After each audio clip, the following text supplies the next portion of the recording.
Really embarrassing. Good evening, Internet, and later on YouTube for posterity's sake. My name is Teacher on the Radio, Andrew William Smith from Cookeville, Tennessee. I am joined by my Hollywood Squares Brady Bunch alignment Zoom meeting thing here with Scott Winchell from Birmingham, Alabama, Rick Quinn from Nashville, Tennessee. Rick Quinn also works for PopMatters.com. Gus Creeder from Cookeville, Tennessee, also music editor and music journalist at the Oracle at the Tennessee Tech University. Tennessee Tech alumnus Amy Rock out of Nashville, Tennessee, visiting us tonight from the West Coast. One of all of you are my sibs from other cribs, but this brother from another mother and I went to high school together. He now lives in New York. We've got Joe visiting us from New York, and Scott Greenberg, also my high school mate from the D. We got a couple of people representing Detroit here. Scott is now calling in from Charlotte, North Carolina. Just so you all know what's going to happen, this is going to be an approximately 2-hour live stream, and we're each going to review our top 10 albums of 2024, ideally ones that were released in 2024 with new music, but there's no shame if you did a re-release or a covers album or anything like that. It's just what was made your heart and your head and your ears happy in 2024. And then at the end, we'll have a round robin, kind of batting this thing around just to see who all has what on their minds about the great year, the amazing, incredible year in music that was 2024. And to kick us off from Cookeville is our friend, Gus Creeder. We've got slideshows here. And before you begin, Gus, let me try delicately to remove everyone else from the screen. So it'll be all Gus Creeder to kick us off for the review of the year 2024. All righty. Hi, everybody. Hope we're having a great a great day so far. 2024 has been an insane year. Outside of music, it has not been very good in the wider world, but what a fantastic year for music. It's been a great time, and I cannot wait to share this with you. I made a top 10 albums of the year, except it's kind of a top 20 albums of the year, but we're going to speed run through those first 10 unranked. Just thought that they needed a mention because they mattered to me throughout this anytime this year. My honorable mentions, I have Schoolboy Q's Blue Lips, incredible year for the West Coast hip hop, and we'll get to that later. Godspeed You, Black Emperors, no title as of 13 February 2024, 28,340 dead. Probably one of the most important albums of the year, one of my last cuts from the list. Incredible band, amazing album as per usual. I'm so happy that it released and I got to listen to it on a plane for the first time. So kind of the perfect environment. Brittany Howard of Alabama Shakes solo album, What Now? Just another fantastic release from the year. One of my early favorites. We have Blades, Cold Visions, a long and high quality album from him, very well produced. Definitely one of his most lyrically dense in his discography. Charlie XCX's Brat, and it's completely different, but also still Brat. We'll hear more about Brat later, but it's just a great remix album. I love almost every song and almost every edition from each of the features. Quadeca's Scrapyard was another one of my last cuts. It is a high quality, esoteric collection of tracks released all within the last 12 to 18 months and put together into one cohesive project.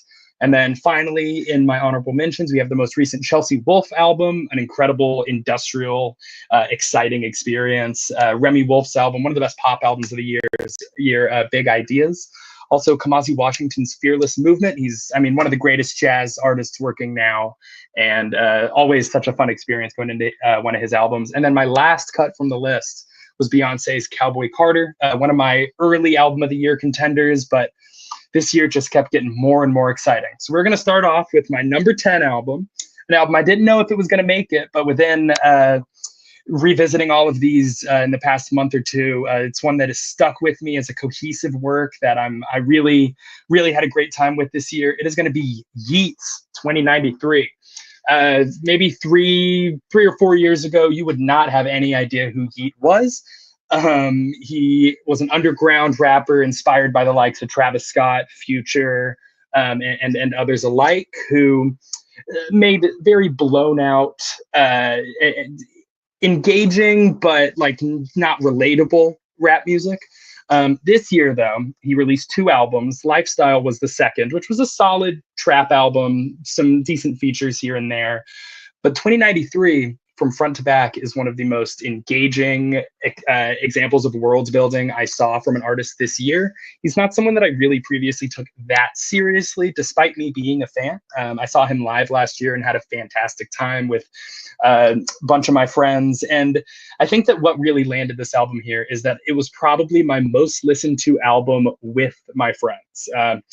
Got to give a shout out to my buddy Jack. He inspired me to revisit and really reassess if this makes the top 10, and it did.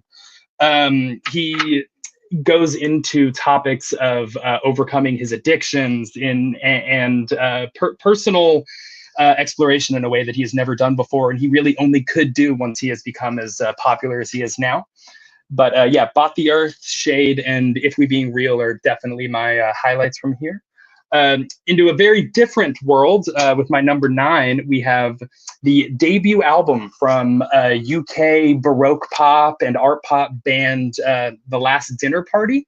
An incredibly talented girl group who has really gotten a lot of attention in the past year through their song Nothing Matters, which is definitely one of my favorites on the project, along with Caesar on the TV and Sinner. The songwriting is just at a different level on here. Every song is catchy and goes through very interesting chord changes and dynamics that have definitely has stuck with me throughout the year. It was one of my first album of the year contenders, and it has really stayed in my rotation. Another album that has stayed in my rotation throughout the year is going to be number 8, Adrian Lenker's Bright Future. I mean, Adrian Lenker, lead singer of Big Thief, incredible folk band, and she has one of the best voices and one of the best pens in music right now. She makes these heartwarming but tragic, intimate songs. Sadness is a Gift has been one of my favorites throughout the year, as well as her cover, or I guess her cover. It's her version of the Big Thief song, Vampire Empire, a lot more stripped back and a little higher tempo. It's one of my favorite folk tropes is the remake of your own song into a different context and making it fit into this incredibly beautiful album. Yeah, it's one that stuck with me all year, and I've been very excited to share that with everybody. Another album that I've really, as the rest of the list is, loved throughout this year was a more recent release, actually. This was one that made it onto my list pretty late in the year, in the fourth quarter for sure. It's Mount Erie's Night Palace. Phil Elverum of Mount Erie is maybe my favorite. Over the years has maybe become my favorite songwriter, period. I had the privilege to see him early this year in, I believe I was in Asheville or Atlanta, one of the two. And he puts on an incredible show. And this album, he's known for his more folk style. That's always been the case with rock embellishments here and there. But this album takes his sound and pushes it into really interesting directions, with notes of, I mean, modern trap music or black metal. He's able to go through so many different avenues and explorations in his sound, while it always keeping it feeling like him. It feels like you're listening to Phil Elverum, and it's another one I got to recommend it to quite a few people, including my dad. Always a big deal when an album I recommend clicks, and for him it really did. So it just made me find that much more love for it throughout the last quarter of the year. The title track is a really beautiful moment. I Spoke with a Fish is one of multiple songs about him speaking with or communicating with nature around him to find a sort of solace in the hardship he's faced in the last I guess probably a decade of his life. But he seems to be really at peace and in a understanding place with himself. And yeah, it's a beautiful album that I will continue to go back to. One of my favorite nighttime albums of this year. Another album that I found this year that I did not expect to click with me as much as it did was Jordy Greep's The New Sound. Greep was the lead singer of tragically defunct band Black Midi, one of my favorite bands of the last decade. They've made some of the most exciting, high-octane rock music out of the UK. And this album is, it is conceptual and weird and tight, front to back. It's a little over an hour long. Ends with an incredible "If You Are But a Dream" cover of Frank Sinatra by Greep.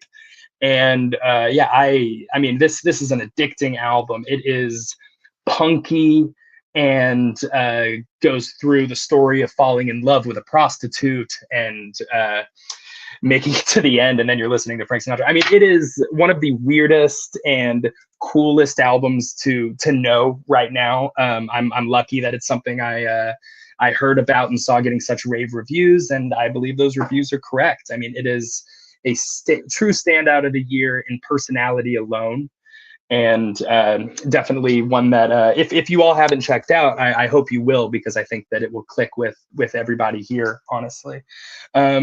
Now into the best part, top 5. This is the fun part. Number 5, we have one of my favorite artists alive, JPEG Mafia. I Lay Down My Life for You. A religious reference to start off a at times very sacrilegious record. JPEG Mafia is one of, if not the best producer rappers out now. He makes all of his own beats. He puts everything together. He doesn't need anyone else in the room to create something amazing. So even when he does let other people in the room, like a Vince Staples on New Black History or a Denzel Curry on JPEG Ultra, they really just bring the best out of each other. He manages to be very lyrically dense and funny and introspective throughout this entire album, with a balance that very few other artists I've ever seen be able to accomplish. I also had the privilege to see him live this year in Atlanta, and it really is one of the most. His fan base is ravenous, and for good reason. Everyone there was there to see JPEG Mafia, to be a part of the JPEG Mafia live experience.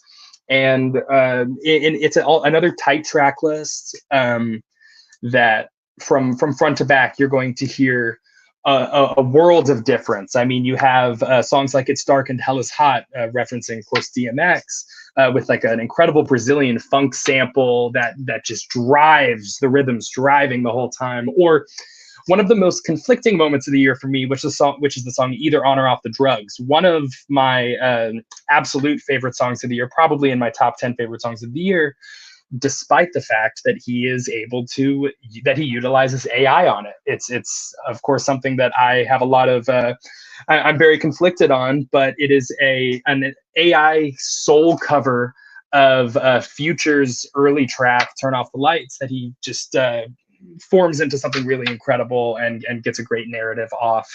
But speaking of rappers who also produce all of their own stuff, we have Tyler the Creator's Chromacopia, another late in the year album that was a very quick rollout. Once he announced it, the album was basically given to us with incredible features from Schoolboy Q, new Top Dog Entertainment up-and-comer Doechii, who was very close to making my list with her mixtape Alligator Bites Never Heal this year, and as well as Tizo Touchdown, one of my favorites. This is the most introspective and adult album Tyler has ever made. Throughout it, you hear him explore themes of fatherhood, or how he doesn't really want to have to personally explore fatherhood, as well as polyamory, taking your mask off, and being okay being yourself, being proud of who you are, and all of the facets about you. It's really an incredible record, one of the biggest albums of the year, and another notch on the incredible year that West Coast hip hop has had. Now into the top 3. These are all 3 albums that are very different, but carried my year in different ways, and we'll get into that. Number 3 is what may be the cultural album of the year, Charli XCX's Brat. Brat came out early in the year. with massive, highly discussed singles like 360, or one of my favorites is B2B. And I mean, I've been a big fan of Charlie XCX for years now, and seeing the explosive burst back onto the mainstream that she went through this year has been just incredibly exciting to watch. I mean, if anyone in pop deserves it, it is her. She gets personal on this album, but she is always fun. Songs like that is an incredible tribute to producer Sophie, who passed away quite a few years back, who they had a solid working relationship and a large influence in Charlie's sound going forward. But songs like Sympathy is a Knife and Everything is Romantic have been in my head the entire year. And it is the catchiest album of the year. It's the best pop album, straight pop album of the year. And again, the fact that she is as discussed as she has been lately is truly a magical moment for pop culture. My number two, my rap album of the year, I will say that, came out very recently. And if you guys know me, you'll probably expect it. It's Kendrick Lamar's GNX. Kendrick is my favorite rapper alive. I think he's the best rapper alive at this point in time.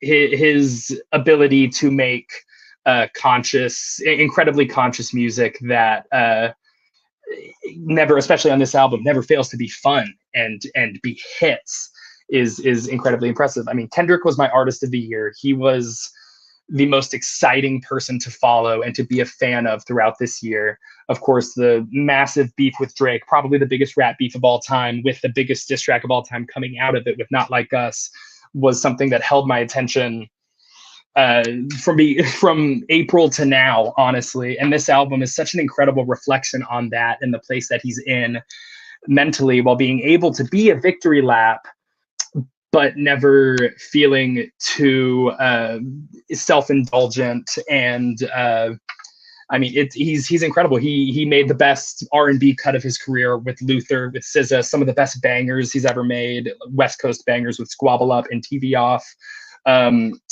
And yeah, I mean, I there's not much that I can say about Kendrick Lamar that hasn't already been said, but there's a reason why he is the most popular rapper in the world right now, and has everyone on the edge of their seat just waiting to see what he'll do next. And I can't wait to see his performance at the Super Bowl this year. Now, my number one is an album that I did not know would be number one by the end of the year. First time I listened to it, I thought it was beautiful. Second time I listened to it, I found more and more songs that I enjoyed by themselves. And by the end of the year, I wanted the entire album in my veins. That is Magdalena Bay's Imaginal Disc. Mika Tenenbaum and Matthew Lewin are an incredibly talented duo, making some of the best pop. It's pop, but it's ethereal, and it has notes of R&B and electronica. And yeah, the entire year that I was listening to this album, it felt surprising. It felt timeless and exciting from front to back. It had my attention from really the moment that it clicked with me. It's all that I ever wanted to hear throughout the rest of the year. And songs like Image, Vampire in the Corner, Watching TV are all some of the best songs I've heard in years. And I think it has a real argument as one of, if not my favorite album of the decade so far. But that has been my top 10 and technically top 20. I am so excited that I got to introduce this incredibly back and forth, exciting, tragic year for the rest of our speakers. And I cannot wait to hear what everyone else is offering.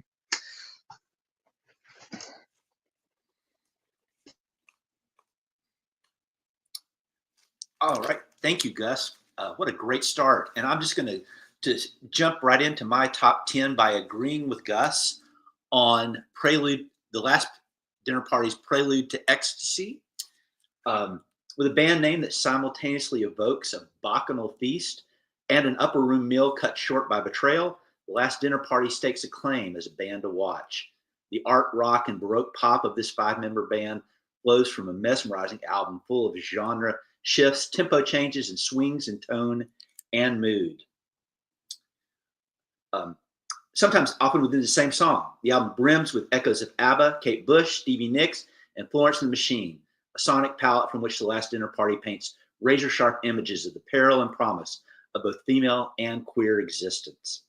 The metaphor within the feminine urge of the cultural expectation to be a, quote, dark red liver stretched out on a rock, unquote, converting poison to love haunts and convicts. It's the second sex as dream pop. Clocking in at number 9 is Yard Act, Where's My Utopia? Bucking the sophomore slump, Yard Act dramatically expands their minimalist post-punk grooves, overlaid by frontman James Smith's observational reflections.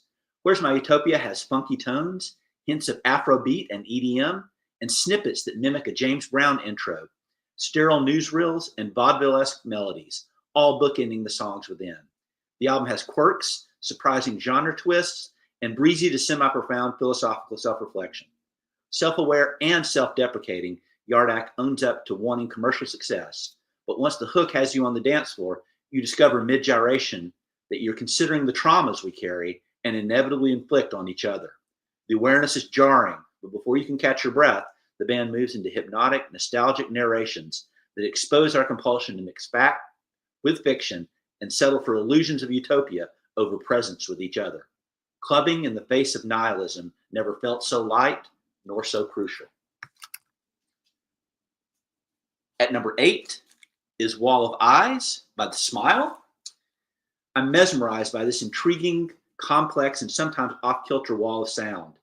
It invites close listening in a quiet room or with headphones on. The sounds and influences on this album are legion, and part of the fun for me has been unwrapping a new surprise with each lesson. The album starts with the 60s era's bossa nova and their echoes of the Beatles' proto-jangle rock, as well as their psychological genre mixing of their Sgt. Pepper era. Jazz, prog rock, and dream pop are thrown into the salad shooter for good measure as well. The tempo changes within songs, often to an asynchronous relation between the musical players, along with the guitar being tuned within the playing of one of the songs, lends to the hypnotic hold this album has on me. The slow motion car crash metaphor of the song Bending Heretic was haunting and philosophical. Overall, I enjoyed each successive listen to this album. Number 7 is Trail of Flowers by Sierra Farrell. Listening to Sierra Farrell causes chronological vertigo. It's simultaneously stepping into the past and gaining a glimpse of the future. This album solidifies her case as one of the more creative and promising torchbearers for the future of American roots music. The more I listen to this album, the more I discover. The album's opener, American Dreaming, is stellar. It captures the lonely monotony of the touring road and its impact on relationships. The clever juxtaposition of images of the American dream and the exhaustion it engenders as its promise remains ever elusive is stirring. Album delves deep into the various manifestations of the genre. There's saloon tunes, Irish folk music, bangers, soul, and ballads. There's a hoedown ditty, a 50s era Kitty Wells / Brenda Lee tune, a murder ballad, and a gospel-saturated love song. Her band on here is top-notch. This album by the Appalachian Chanteuse is one of my favorite country music albums of the year. At number 6 is Joy Oladekun's Observations from a Crowded Room. In a year when Beyonce reframed the Beatles' Blackbird, in the triumphant voice of 5 Black women in harmony, Joy Oladokun opens Observations from a Crowded Room with Letters from a Blackbird, a counter-ode to the commodification of marginalized voices that rarely translates into full inclusion. Oladokun's 5th album is a continued exploration of her question in 2023's Proof of Life. Can anybody light a candle for somebody like me? Deftly weaving folk pop, gospel tinges, and hip-hop, Oladokun explores with raw vulnerability the struggles of a Black queer singer-songwriter in a city that feeds dreams and too often consumes them. In I'd Miss the Bird, she explores the contradictions of Nashville, a place where she carved herself a space, but a city that still isn't big enough to love her. Oladokun is a shining light illuminating our hopes and our limitations. All right. Number 5 is Passage du Désir by Johnny Blue Skies, aka Sturgill Simpson. Billed as a debut album from Johnny Blue Skies, a given nickname Sturgill Simpson employs here in his refusal to sit pat creatively, this album moves from a Parisian cafe music samples, odes about sirens and the hero's journey, a playful Gulf and Western ode to mindfulness, and the sweeping string accompaniment of Glenn Campbell's heyday. The heart of this album is broken yet generative. The song Jupiter's Ferry is an epic narrative of loss, disconnection, and how pain can lead us too late to appreciate the beauty present in our fleeting connections. It rises and swells with strings and otherworldly guitar effects as we follow the protagonist outside himself into the orbit of other spatial masses beyond Earth's atmosphere, where the magic of fairies bespeaks the wonder of human souls, undefeated by mortality and heartbreak. It's mesmerizing, as is the album. Number 4 is Songs of a Lost World by The Cure. Now, I admit, I missed The Cure in the 80s and 90s. I knew their radio hits, but I didn't immerse myself in their catalog then. But here we are, Robert Smith and I, now in late middle age, and the discoveries of Songs of a Lost World has converted me to the power of The Cure.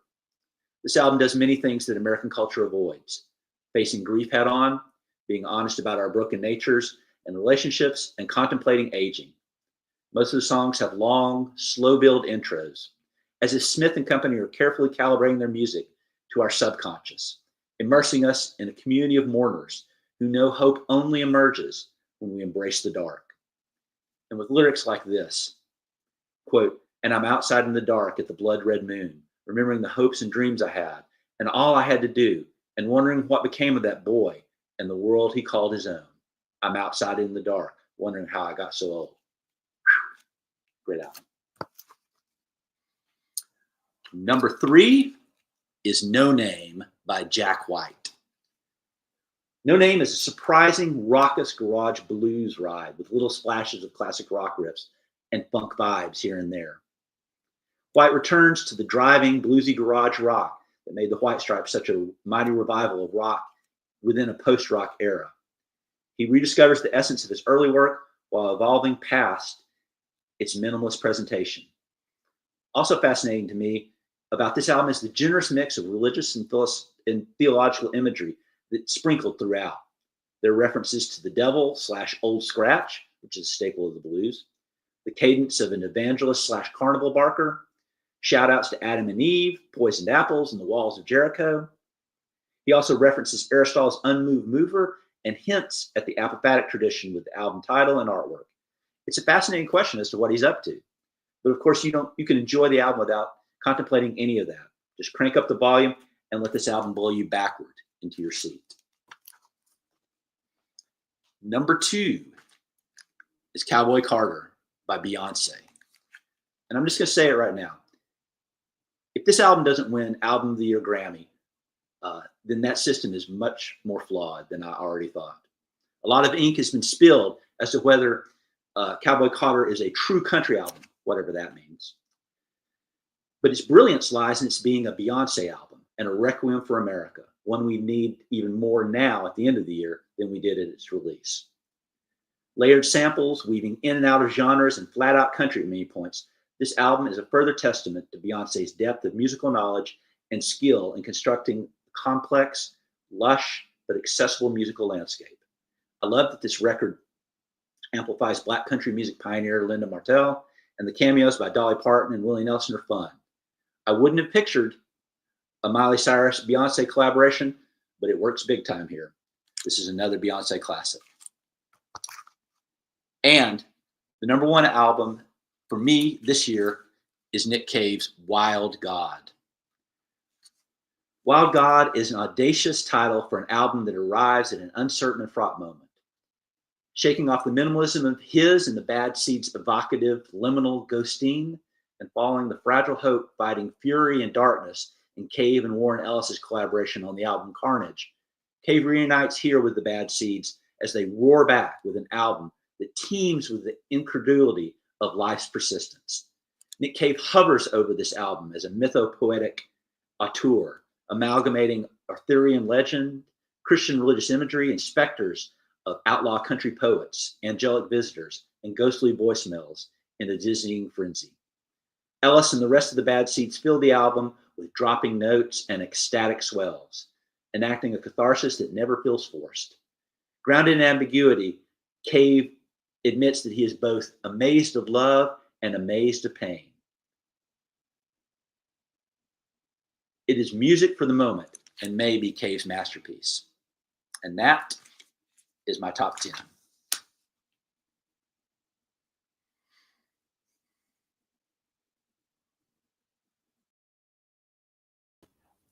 Joe, remember what we learned last month was there we go. All right. I was actually reading, so I can do that exact same thing again. Thanks, Rick. That's a great list, and I don't know how I'm going to top that. I'm going to try. I'm actually before I get into my list, which I'm going to rip through pretty fast. I just wanted to ramble on a little bit by talking about how I started this year with this group, and we met last year at this time to do the 2023 recap, and I begged off at the last minute, and the real reason because I didn't really have anything to say. I realized like over this year how far I've gotten from actually engaging with music and like it, and it just become pushed off into some corner somewhere, and I've Scott and it's like I can't function without it. So I think all of you probably feel like it's an important component of positive mental health at the very least. Anyway, I'm grateful to all of you for helping me re-engage with music and making it a priority, because it's you gotta pursue your joy, and so much of my joy comes from music. So I've been doing that. And I'm glad. I actually took rambling on a lot less than I thought. I want to talk about the biggest development in music for me is that my younger son Isaac has started to actually have a passion for music. He's 9, and he never really cared for stuff. My older boy Henry's been listening to crap for years, which he's fully entitled to do. But Isaac started listening to Eminem. He's like loves Eminem. So I've started listening to Eminem with him, and it's pretty amazing. It's like the actual first father-son passion I've shared with any of my boys. So it's pretty amazing to hear him rapping along and saying motherfucker and stuff. So that's my 9-year-old. I'm going to talk about my top 10 list, which I'm going to do backwards. I don't have all of them in the physical form, and I certainly don't have anything like a slideshow. God, that'd be awesome. Next year, this is all going to ramp up. Alphabetically, I decided to go backwards, so that starts us off with X is Smoke and Fiction. I just was so gratified. They've declared this their last record or their last tour, and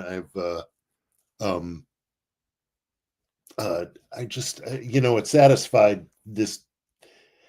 Oh, I'm going off the rails already. Anyway, what I like most about it and is that it's lyrically and thematically it hits where I'm feeling. So it's entirely personal. Like it's I listen to a lot of contemporary stuff, and I'm like, some of these great new singer-songwriters and pop artists.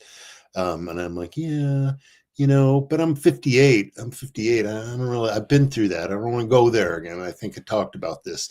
And X is dealing with some very mature stuff, kind of in my cohort. The relationship of John Doe and Exene Cervenka at the core of this group is documented. Like they started off as lovers, and they ended up here, which is two people who've had this deep friendship that's gone through a lot of ups and downs. It's like life, and it's real, and it's got a very strong emotional grip on me.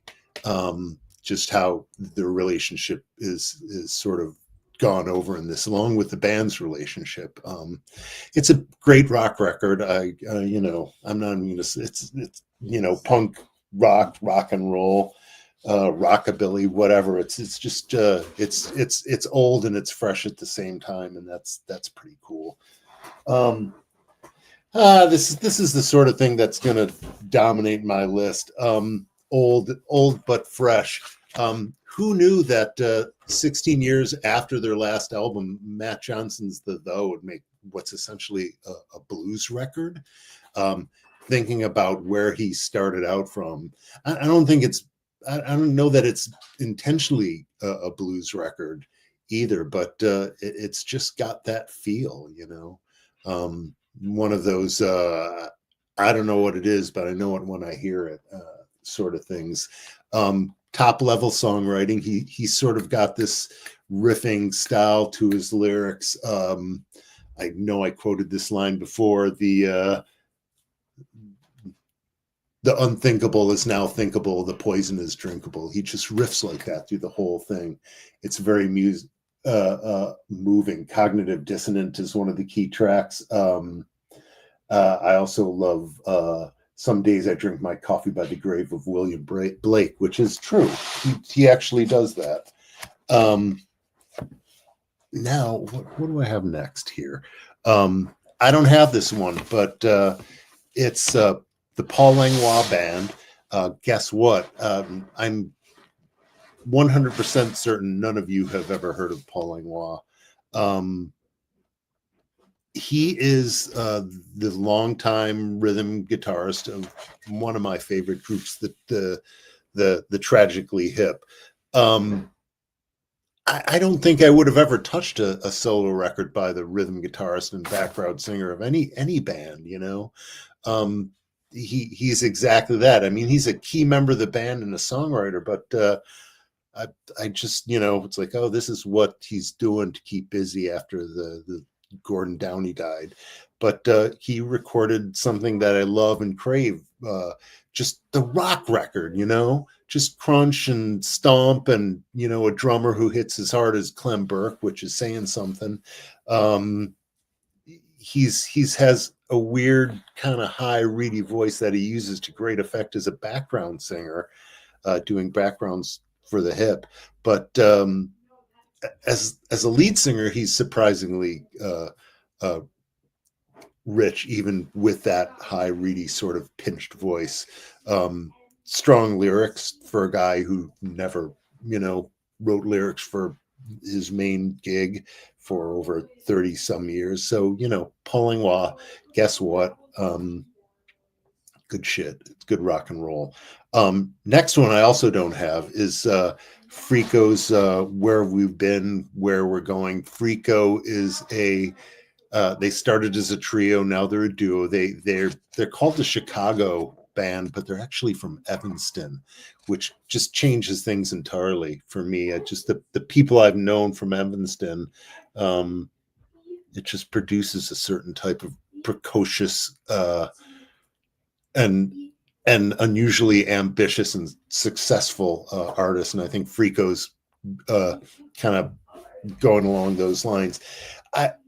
They bring to mind a lot of those, I think, mid-90s, early 90s, when like the Walkman is what I'm thinking of, the Strokes, that New York sort of scuzz pop scene that sort of rejuvenated that city as a musical center in the pop rock world. But they're from Chicago. They're a duo. They channel kind of that vibe. Plus, I feel like there's a lot of Queens drama. The singer has just a very sort of emotional, wide-ranging voice. I think I don't know who plays what, but there's a lot of crunchy guitar that's sort of shaded by Adrian Belew, just going off in weird directions and squalls and stuff, but still in the pop realm.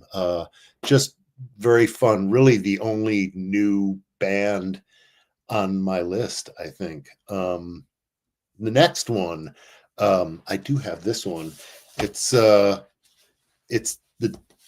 Dirty Threes, Love Changes Everything. When I got my Spotify Wrapped,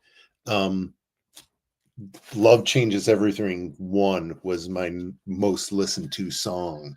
That's all. There's 7 Love Changes Everythings on this record, and that's the first. They're all, they only share what they share in common is that title, and just this trio's ability to just grab for ecstasy just on about every track. They don't always make it, but they certainly do on the lead track, Love Changes Everything 1, which starts with this harangue of a guitar strong chord that just sort of hangs in the air, and you can almost see the whoever's playing that guitar sort of been like waving it around in the air to get this kind of gnarly business. 5 minutes, wow.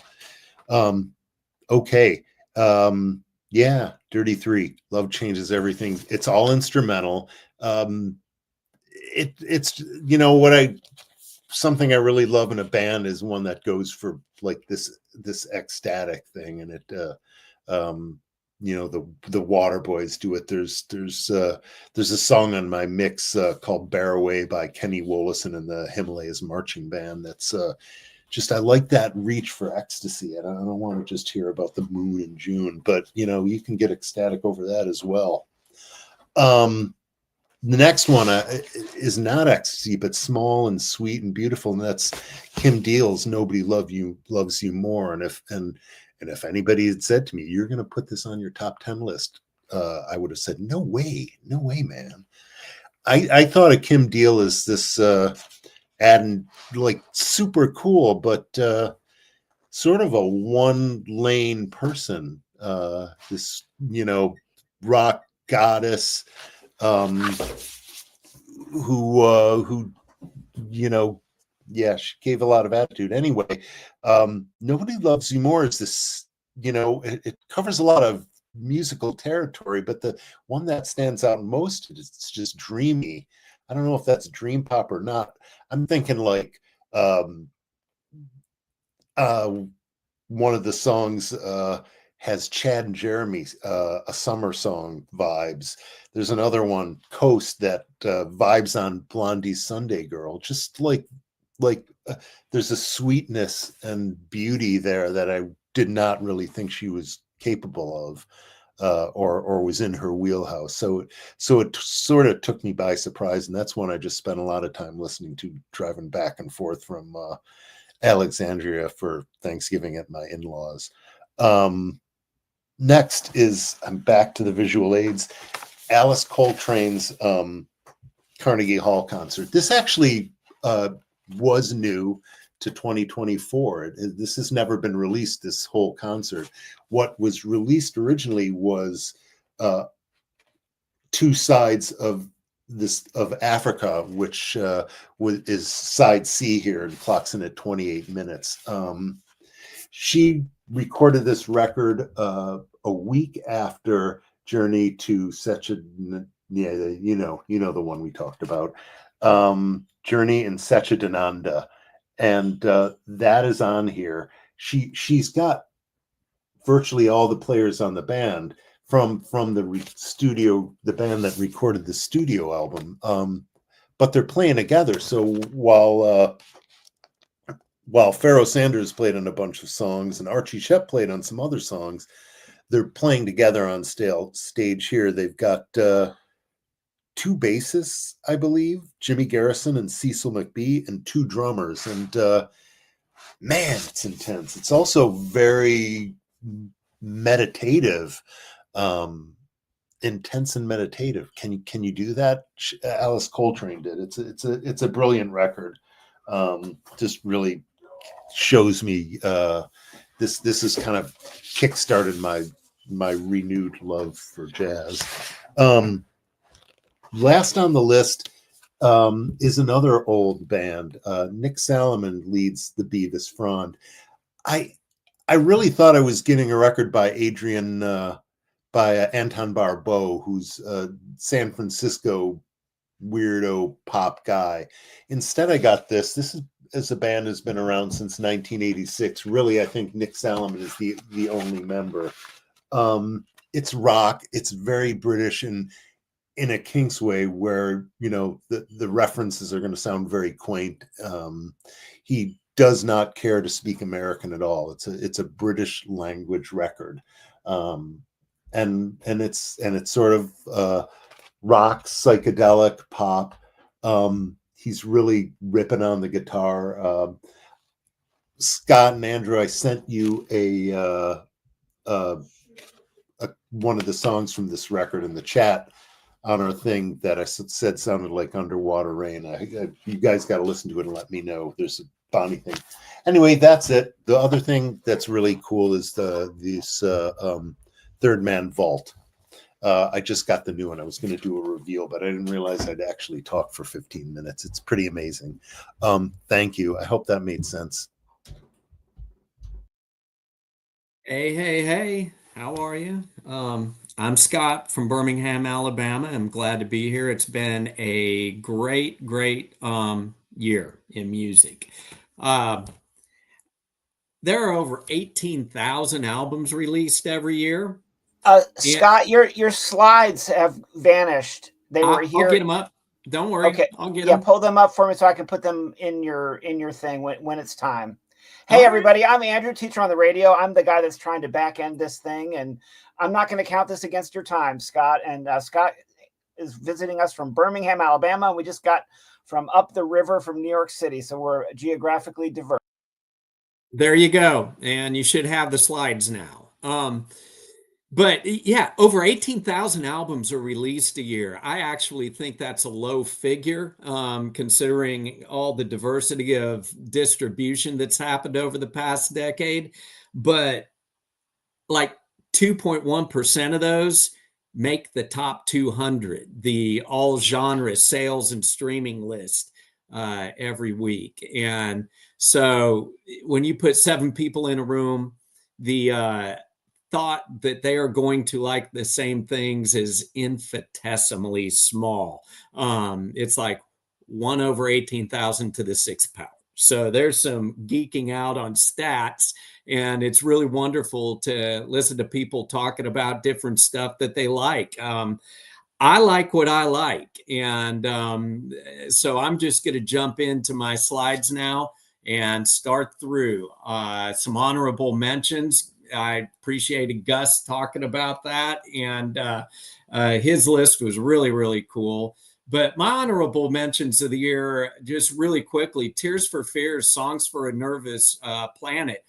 Very audacious to come off of a hit record from a few years back called The Tipping Point and put 4 brand new songs right at the front of it. And then the rest of it's a live album that was recorded in Franklin, Tennessee. It's just a beautiful album. It's impeccably produced. It sounds wonderful. They put out a concert film for it, and it really solidifies them as one of the great bands, not just from the 80s, but one of the great English bands since the 80s. And so Tears for Fears, wonderful. I really struggled with not putting the Smile on my faux top 10 list, which could be mixed up quite a bit. They put out 2 albums this year, Wall of Eyes and Cutouts, and both of them are phenomenal. Both of them are worthy of praise, and it's just, what's next? A lot of people are talking about, are we going to get a Radiohead album next? I don't know, but it just really took a lot of my ear time, and I really enjoyed both of those. Billy Strings, I do not mind mentioning that I might pick up on artists after they have several albums out, or many, or whatever. Billy Strings is one of them, and Highway Prayers just was phenomenal. The songs Leadfoot, Richard Petty, Gild the Lily, which has been all over the radio in my area. He doubles his vocals on that song, and it's just really cool. I love that album. And for a bluegrass side of funk or folk country, it's just wonderful. English Teacher, I put them on my honorable mention list. They're a young band out of England. There's a ton of bands that came out of Scotland and England this year, and they're just one of them, but a very peppy, just punky band. This Could Be Texas. And Magic Potion, I put them on there because I like to every once in a while be able to find a band that maybe no one else knows about. And these guys just popped up on my feed. And I'm telling you, if you listen to this album, you're going to be stoned about 30 seconds into it, just because the music sounds like Blue Cheer or Black Sabbath from 1969 or 70. They're just some kids, stoners, playing stoner psychedelic rock, and it's wonderful. So there's my honorable mentions, and I'm going to get into my top 10 and probably go pretty quick. Number 10 is 18-year-old guitarist out of Nashville, Grace Bowers. Her band's called The Hodgepodge. She is I don't even like the word prodigy, but she's like Jimi Hendrix on the guitar. She's been all over the place. She on TV shows, tours. She's played at the Opry, plays a lot with Gary Clark. And she's just phenomenal. I find her to be one of those artists that's brand new, and people should be jumping on her now. She's going to come to Birmingham, I believe, in April, and can't wait to see her. She's going to play at our little club called Saturn right down the street. Andrew and I have been over there to see a show, and it's a wonderful place. So number 10, Wine on Venus, Grace Bowers and the Hodgepodge. Number 10, second time it's popped up tonight, rightfully so. Joy Aladikun, Observations from a Crowded Room. This thing is written and produced by Joy. The album shares stories of navigating a world that is tough on those who don't fit. And the struggles of just being who you are simply aren't that easy, even in a free world. And she lays it out on this album to the point. The song I'd Miss the Birds talks about her possibly leaving Nashville. No Country questions chaos and faith. It is obviously a spiritual album, dealing with a very popular topic of deconstruction, what I tend to call obliteration in my case, but this really resonated to me, her record, how she approaches the crazy world we're in and navigates it. And there is nothing better to navigate it with the music. So number 9, Observations from a Crowded Room. Here's a band out of New York, the Bronx. They're called Infinity Song. They sound like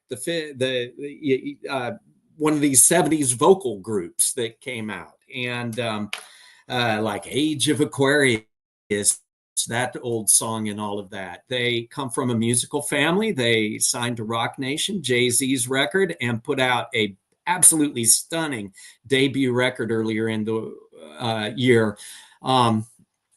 They play a lot of it. It could be oversampled. It could be AI. They play on it. They have production credits, and these young kids do the instrumentation and a lot of the lyrical writing too. So Infinity Song, it's called Metamorphosis. I highly encourage people to check it out. There's nothing like it. I have not heard anything like it this year. Last year at this time, I held up a crudely drawn picture of Robert Smith. Upset that we didn't get the new Cure album last year, but we got it this year. Here's my little button that came with it, the album and everything. All I could think about when this came out, finally, we were in the throes of the election. I never thought the end of the world could sound so beautiful. And it's great to hear Robert Smith.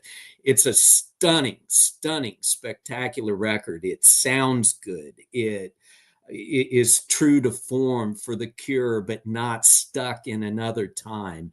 It really is him struggling with loss, his own personal loss, which seems to be a theme as we, in the demographic, a few of us are, keep getting roped into.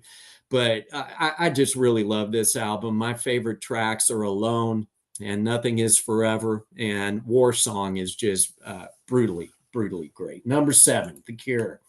Number 6 is an album called Hummingbird from country singer Carly Pearce. One thing that I did spend a lot of time doing was listening to country. I didn't set out to do that, but I did. And I have 5 words for Carly Pearce. She doesn't take any shit. And when I started listening to this record, I just, first of all, she co-writes. I think we're seeing a turn in country where you're seeing a lot of these artists take a lot more interest in the product that's coming out. And she is absolutely one of the brighter vocalists and forces in female country today.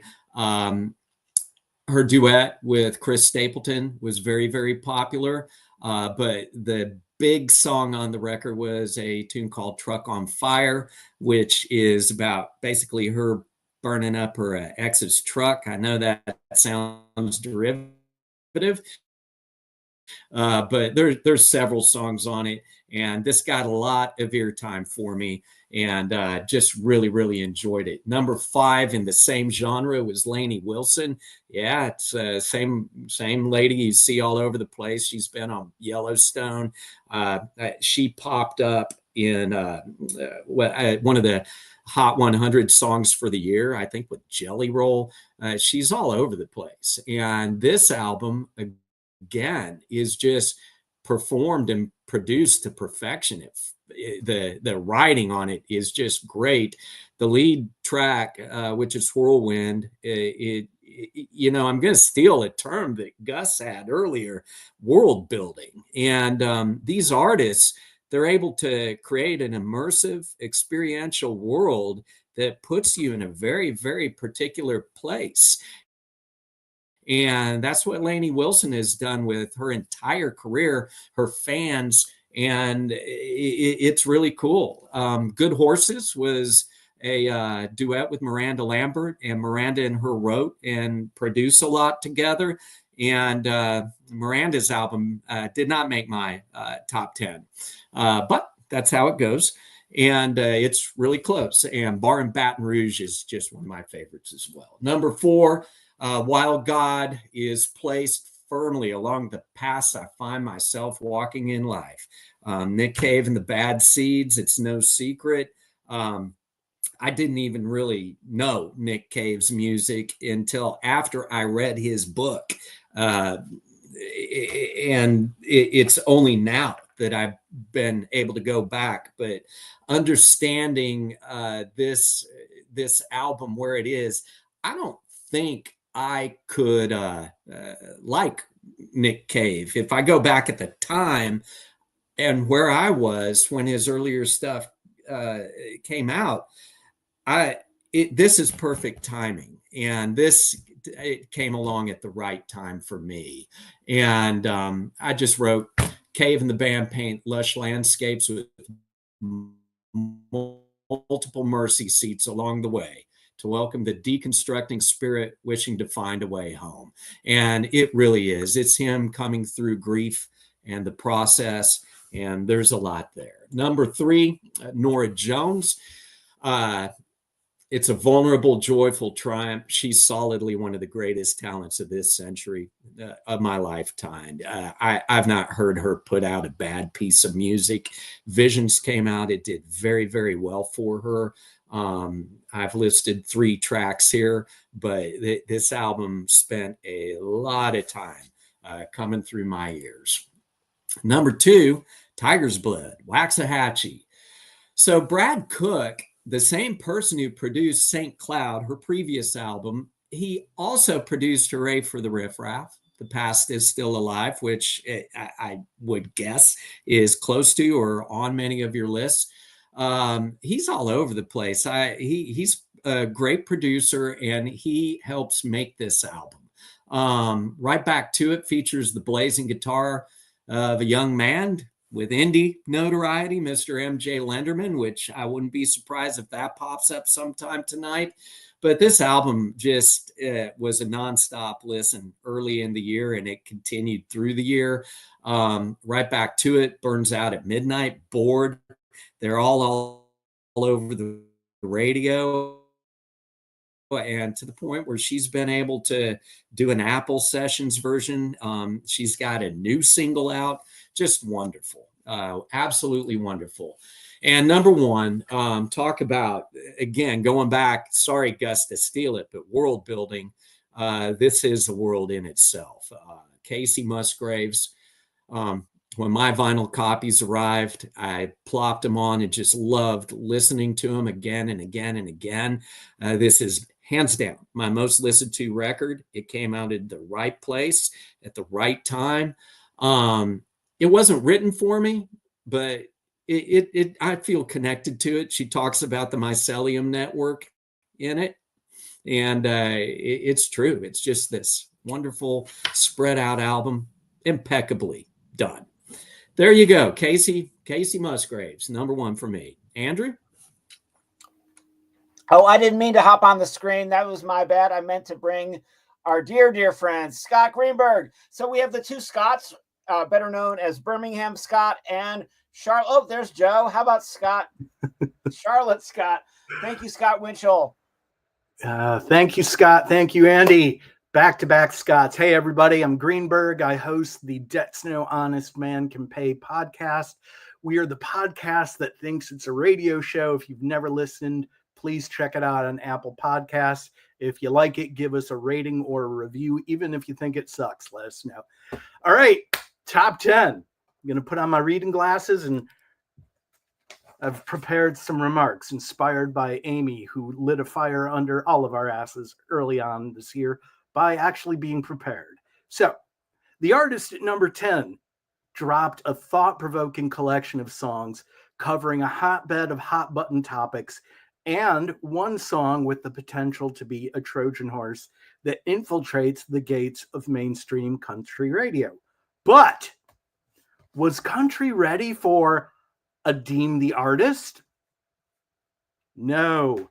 Were I a gambling man, I bet good money that the mainstream is not ready for a Deem the Artist. However, One Night Stand is one of the most subversive songs of the year. On the surface, it sounds like it could fit comfortably on any country radio playlist until you realize that it's a dude singing about another dude. Although, to be accurate, a Deem identifies as pansexual and uses they-them pronouns. But I digress. While I know mainstream radio isn't ready for a Deem's version of One Night Stand, and I hope we'll see that day, it's my hope that in the meantime, some well-established mainstream country artist covers it and scores a big hit with it that will line a Deem's pockets with sweet, sweet cash for the rest of his days. The band at number 20. I'm the third person tonight to have this on my list. The band at number 9 first popped up on my radar early in the year when they were featured on one of Sound Opinion's Buried Treasure episodes. And not unlike Gus, it was one of my early contenders for Album of the Year. Bookended with what sounds like snippets from a lost Bernard Herrmann score, The Last Dinner Party's Prelude to Ecstasy has undeniably cinematic quality.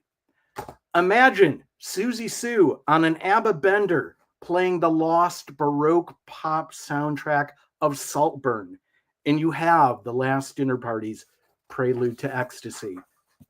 The artist at number 8 grew up in an Orthodox Muslim household, was eventually assigned to a doomed major label deal, and survived a near-fatal car crash that permanently damaged his guitar-playing hand. But he had the last laugh. He won the first ever NPR Tiny Desk contest in 2015 and has won 3 consecutive Grammys for Best Consecutive Blues Album. I have my good friend Margaret to thank for introducing me to Fantastic Negrito. To paraphrase his website, his 2024 album, Son of a Broken Man, stands as one of the most personal works to date, exploring family deception and the human desire to hide the true self as he dives deep into the struggle between father and son. But what really hits hard is what he writes in the liner notes. Thank you, Dad, for the trauma. I turned it into something productive. This is just, even if you don't take any of this in, this is just gut-wrenching blues rock at a higher caliber. So if you don't tune into any of that subtext, you can enjoy it on its surface in that respect. The artist at number 7, a longtime friend of mine and the very first live in studio guest on Debts when we were just a mere mortal radio show many years ago. First time I met her was at a Halloween party, and her costume was Suburban Sprawl. I was already a fan of her music, but from that moment on, I knew that Jo Sarah was a quality human being as well. Her 2024 albums, yes, albums, 2 of them, The Beautiful Ones, volumes 1 and 2, are something of a culmination of her musical work, featuring a lot of the musicians that she's worked with over the years, and she's worked with a lot of them. She's played in bands from the Willie Dunns to the LaFondas, Stella. I'm probably missing out on a couple others, but this is just, the songwriting is top tier. She goes all over the roots rock spectrum on this. And I'm not a fan of ballads, but nobody writes a more beautiful ballad than Jo, and she's got a couple on here. I like both volumes 1 and 2, but volume 2 spoke a little bit louder to me. And the way that she differentiates the two, the first one, volume 1, centers more around her earlier life and the struggles that she went through emotionally. And the second one, which is our number 7 album of the year, came from an awakening as a result of that struggle. So Jo Sarah, The Beautiful Ones, volume 2, our number 7 album of the year.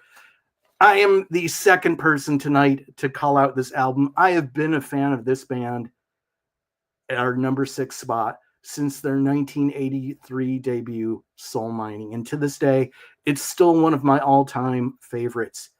Thus, Matt Johnson is a master of juxtaposing heavy lyrical content with deceptively upbeat and irresistibly melodic music.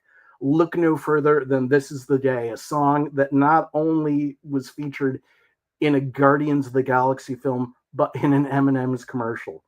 And for their first full-length studio album of all new material in nearly a quarter century, Matt remains one of the most incisive songwriters around. The songs on Ensoulment not only look inward, but outward, forward, back, up, down, all around. No matter what he's writing about, be it near-death experiences, swipe culture, or the cancerous spread of American fascism, Matt's wit is sharp as ever, his observations remain spot on, and his singing voice shows no signs of wear. If you know anything about me, you'll know 2 things. I loves me some Springsteen, and I love Hammond B3 organ music. I can listen to it all day. So much so that if I'm in a record store and nothing's jumping out at me, my default is, they got any Jimmy Smith? So no surprise that in 2018, I became a lifelong fan of the Delvon Lamar organ trio. Didn't get to see them live until 2021, but have seen them twice since. 2 of their records, I Told You So and Cold as Weiss, made my top 10 in 2021 and 2022 respectively, which got me into the habit. I got spoiled thinking there's going to be a new DLO 3 record every year, and it's going to probably end up in my top 10 every year. But I was dismayed. There was no DLO 3 record in 2023. So curious, I took a look at the website of their label, Coal Mine Records. And instead of finding news of a new DLO 3 record, I stumbled into the news of a new organ trio, Parlor Greens. I got to figure out how to like properly place this. Parlor Greens. In green, we dream.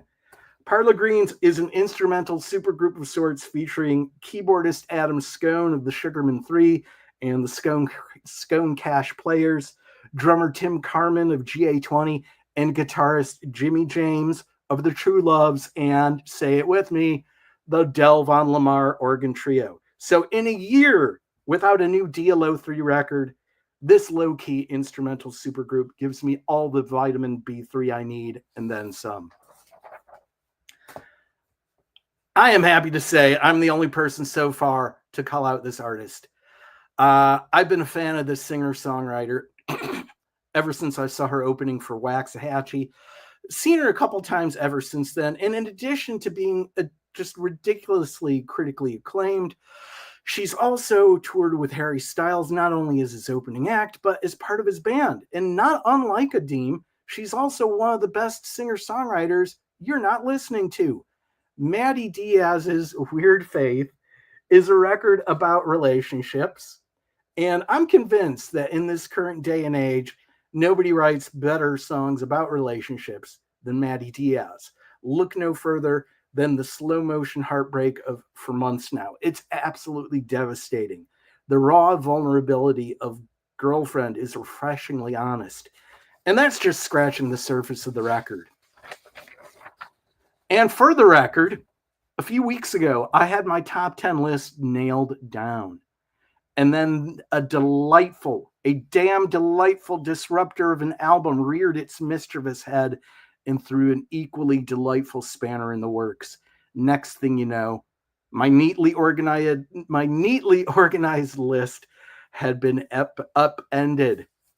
I don't know about you, but I didn't have a Kim Deal solo record on my 2024 bingo card. I'm gonna figure this out one of these days. There we go. I didn't have a Kim Deal solo joint on my 2024 bingo card, but I knew that whenever Kim decided to drop her debut, it would be worthwhile. I just didn't realize it would be this damn exquisite. And I echo Joe's sentiments. It's got like a very Lynchian vibe to it. Number 2, a record that has a lot in common with Waxahachie's St. Cloud that Mr. Winchell hinted to. As much as I like Tiger's Blood, didn't love it as much as I did St. Cloud, but that's neither here nor there. And of course, Brad Wood produced both St. Cloud and Hooray for the Riff Raffs.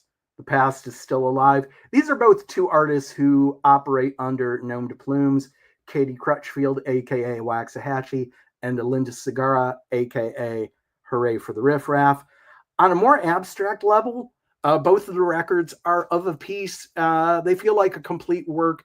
And The Past is Still Alive, not unlike St. Cloud, is one of these true listen to it from beginning to end with no skips experiences. These songs feel simultaneously fresh and familiar.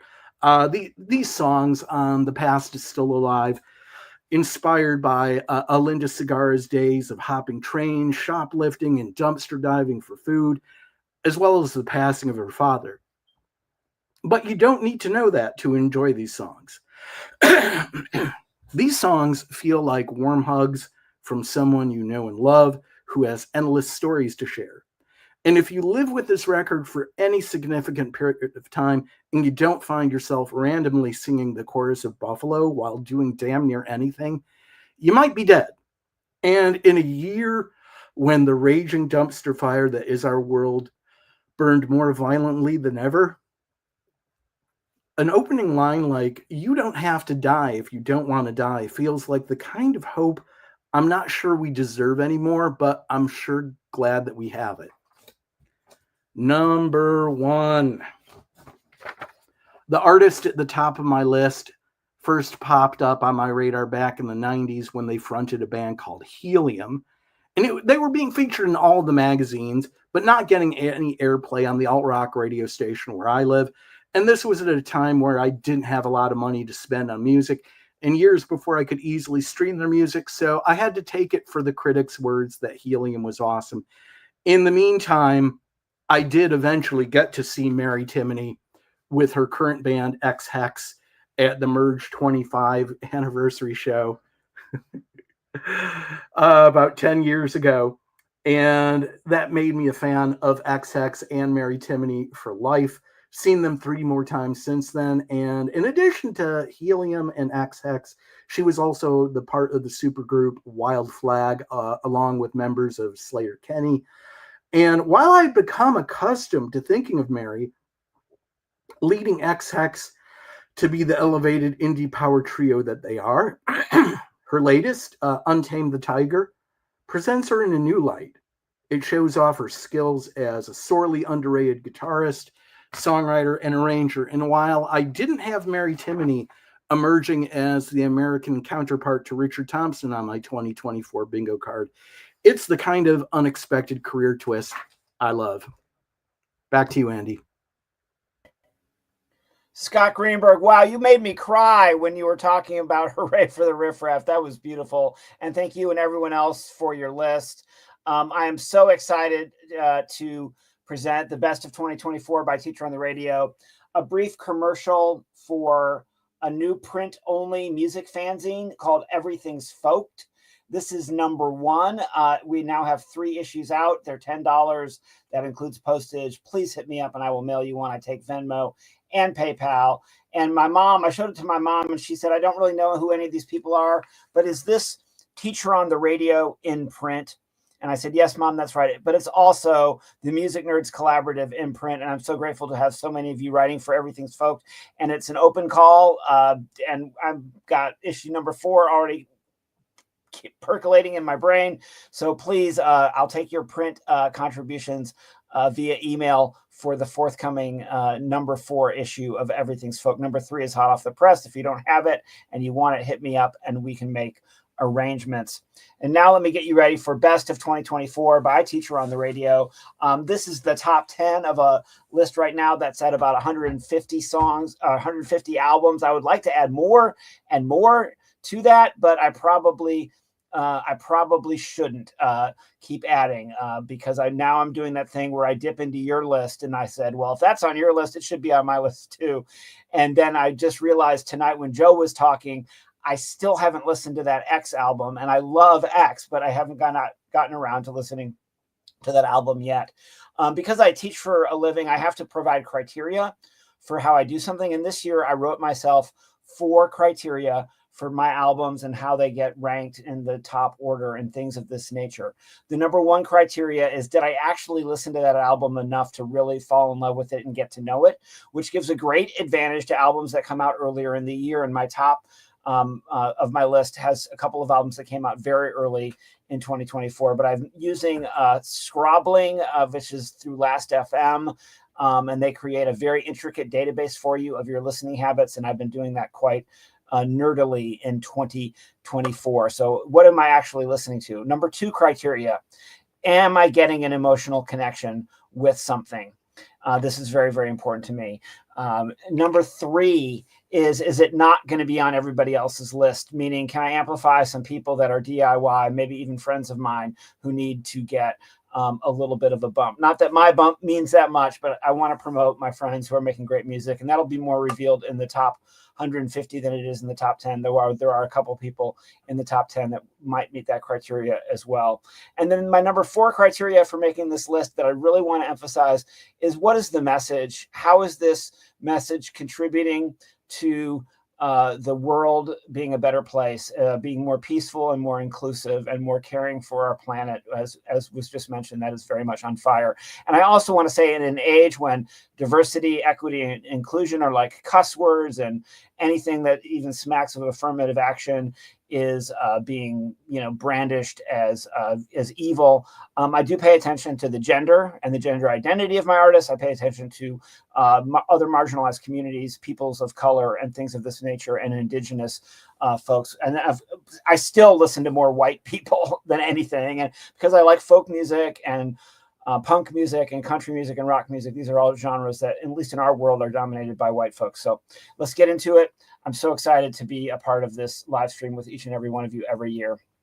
Number 10, David Wimbish and the Collection. He was going by David Wimbish and the Collection. Then he was just going by the Collection.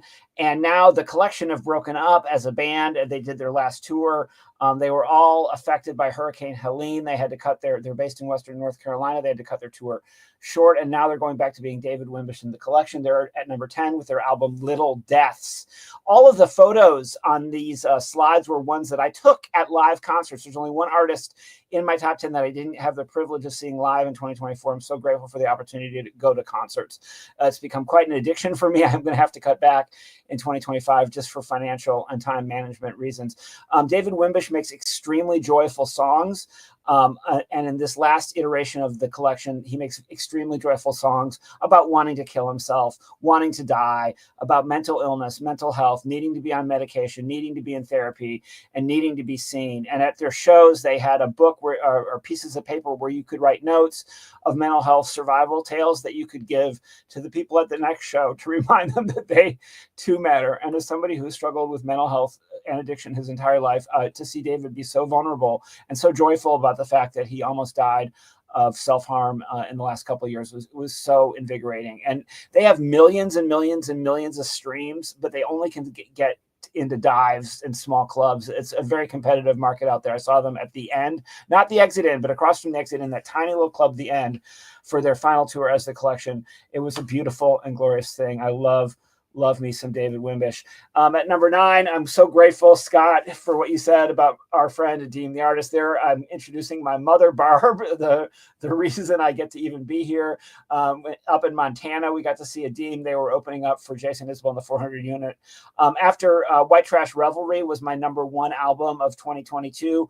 I had very high hopes for Anniversary being higher in the list. It's an extremely well-produced album. There's incredible songs on there. My favorite might be Plot of Land, which reminds me of John Prine's show, Spanish Pipe Dream, Blow Up Your TV, Eat Some Peaches, Move Out to the Country.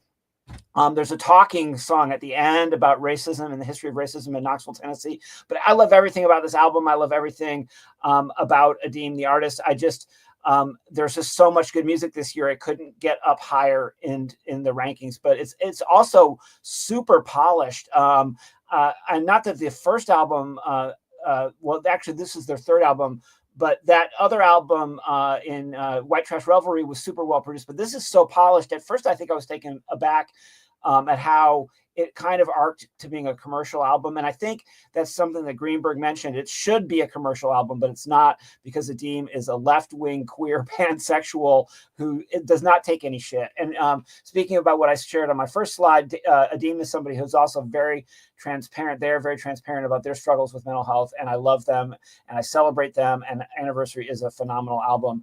At number 8, I'm joining my colleague Rick in putting No Name by Jack White into the top 10. I agree with everything that Rick Quinn said, especially about the fact that this seems to be the fusion of gospel and blues in the very traditional sense. And I came up with this idea that No Name was this idea that God could not be named.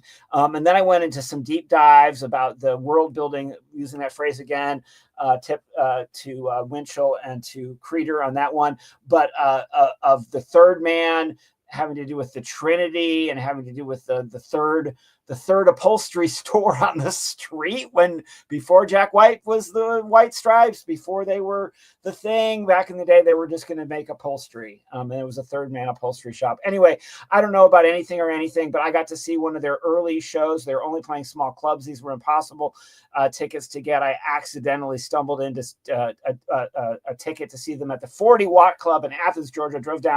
Joyfully drove down from Cookeville. It was mesmerizing and beautiful in every freaking way. Just love everything about Jack White, and this is a great album, No Name. Number 7, I'm joining again my colleagues with Joy Oladukan. Got a great chance to see Joy at a festival this summer with my brother, and I wasn't really thinking about Joy actually before this, and I was vaguely aware of them, and I didn't really know a lot of their material. And when the album dropped, Observations from a Crowded Room. It had that thing where I said, one of my criteria is, am I emotionally connecting with an album? Well, this album emotionally gutted me. It ripped me up. It spit me out the other side. It tore me down to the baseboards to the mere foundation of life itself. And her conversational interludes in between the songs are as important to me as the songs themselves.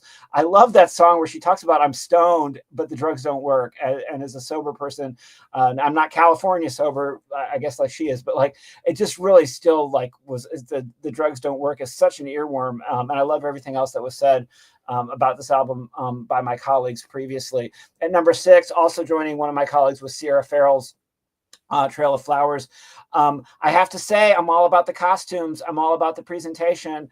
The co-write on that American Dreaming is Melody Walker. Melody Walker out of Nashville, Tennessee, hosts several songwriter nights in Nashville, is a big supporter of the songwriting community in Nashville, big supporter of the LGBT community in Nashville. Melody Walker helped form Bertha, the world's first Grateful Dead drag band. I'm so grateful to see that Melody is getting a Grammy nomination with Sierra for her co-write on American Dreaming. My favorite song on this album is Lighthouse. It just gets me every time I hear it. I missed the show at the Ryman, and I regret that because I could have been there with Rick. So I made a point of driving to Charlotte to see the Sierra with Scott Greenberg, and I had such a good time. And then I made a point of seeing her and got right up at the railing at the Evanston Folk Festival where this picture is taken. And I just am in love. And so many people are in love with Sierra Farrell. There's just something about everything about her vibe. And a thing I wrote about her, which anybody can ask for, I'll share with you. And I don't know why it didn't make the cut for Everything's Folk. I should have squeezed that in there. I can't wait to see what Sierra Farrell does next. At number 5, The Decemberists, and it's got a really long title. The Decemberists, As It Ever Was, So It Will Be Again.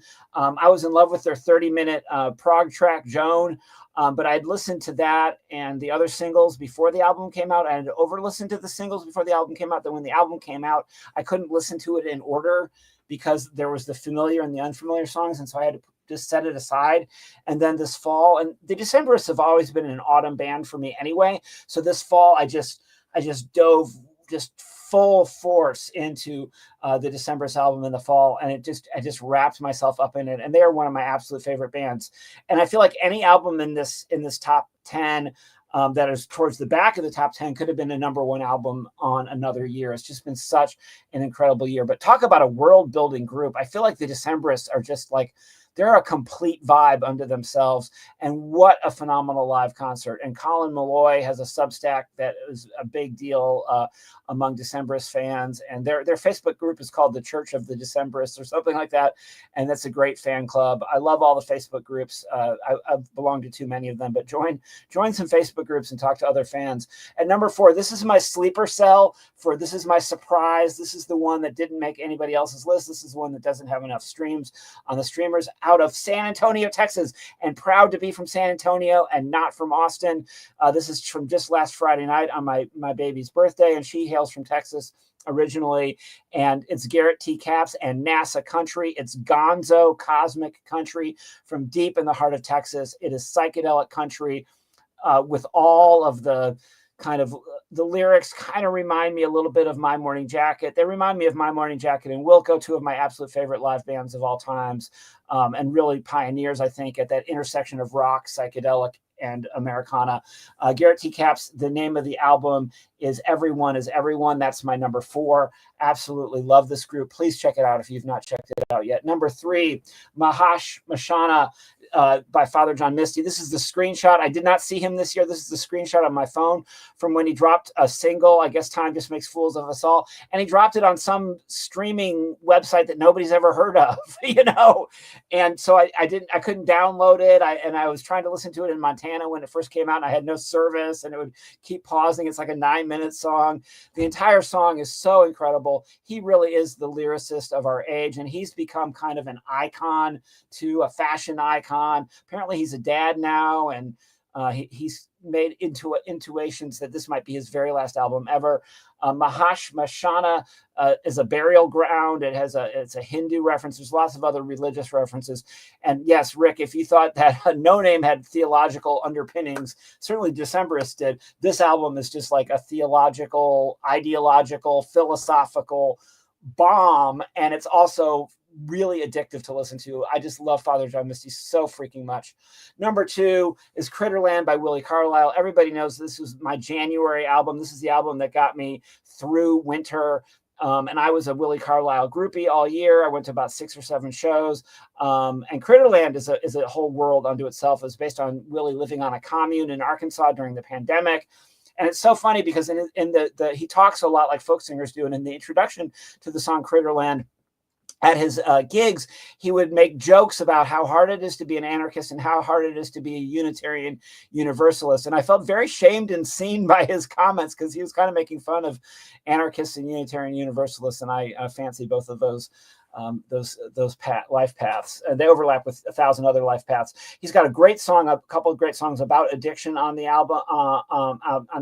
Also, another talking song, very much like the White Mule Black Man song on Nadim, about the weed industry before decriminalization. It is a wild ride. Oh, and I'm so grateful that Willie's in my life. There was a fan meetup in West Virginia. I met a bunch of the other critter heads. Number 1 is Hooray for the Riff Raff. I made great sacrifices to get to Brooklyn to their sold out show. I'm looking at a Knoxville show in 2025. They'll be opening up for Bright Eyes in a tiny little club. I think they should be at the top of the bill, but love Connor Oberst nonetheless. But Hooray for the Riff Raff. Past is Still Alive changed my life.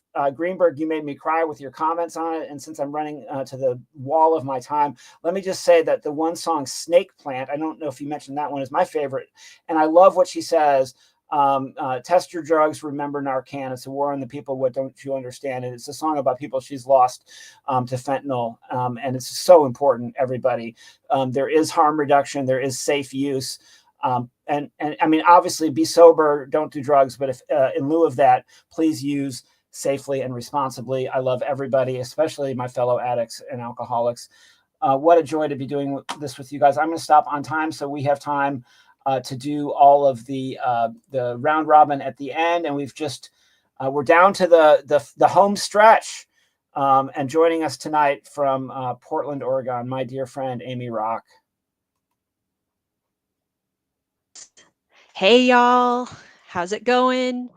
I'm so stoked to be sharing my top albums of the year, and it's an honor to be going last and know that very few of mine are on your list too. I have a bunch of honorable mentions that I probably won't get to that were all mentioned already, which makes me so happy. Like, this has been such a fun year for music, not necessarily for going to shows, but just getting to check in with y'all every month or so and talk about what we've been listening to and get some really awesome recommendations. So it's getting to hang out with y'all has been just a part of my musical landscape. Here's a little shout out for what we've been doing this year.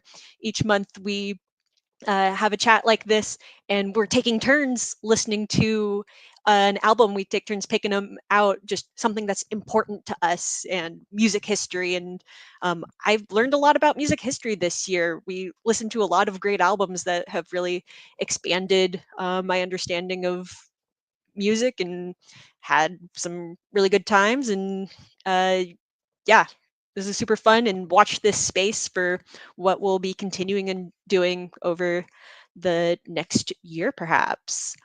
So if anyone knows my end of the year playlist, it usually feels like 2 playlists in one, because I both love rock and indie rock alternative music, but also I have a strong listening habit of dance music, house and trance, and all the way up to dubstep. So my playlist is usually like 50-50 rock and EDM. So that's how my list is going to be today. So I'm going to do my top 5 rock and alternative albums of the year. Don't pay attention to the numbers at the top. Everything on my list is a number 1. And to justify that, I have made up categories for each one that they have been number 1 of. So this first category is holding space for my favorite 90s bands. There have been so many great albums this year. We talked about The Cure. I think that was on 2 or 3 of these top lists, and that could have been on this list. It might be right under Pearl Jam here. There was Sleater-Kinney and too many to list. But I think if you know me and my music listening, Pearl Jam's my all-time favorite, so I have to give them the shout out. They're touring on this album right now. They're stopping in Nashville. I haven't gotten my ticket yet, but well, we're gonna make it happen. And we love Eddie Vedder. This album is great. It sounds like a classic Pearl Jam album. Their last album was good, but it was a little more experimental, which was cool. But this one just sounds like a Pearl Jam album, and it feels really good. Future Islands is another just big favorite band I got into a couple years ago after seeing them at Shaky Knees. And I actually scheduled my summer vacation this year so I could get home in time to see them at Brooklyn Bowl. And it was such a fun show. It's synth pop. The vocalist is unlike any other performer. I may have talked about them on their last album with y'all, but this album is just really fun. Highly recommend it. Future Islands, their new album, People Who Aren't There Anymore. For Best Singer-Songwriter, I have Aaron Lee Tasjan. He's from Nashville, and he's been around for a minute doing all sorts of songwritery things, but this album is more dancey. I was talking to one of my local friends that also liked this album, and they're like, yeah, it's a lot more dancey. And it didn't even occur to me that that's why I like it so much. And it's like, yeah, it's a dance folk album. And he writes about stuff, well, stuff that I'm into, being queer, dressing however you want, drugs, and being more American than you. I would recommend this to anyone. It's just fun, kind of poppy rock. I threw recommended if you like Chapel Roan. Everyone should like this.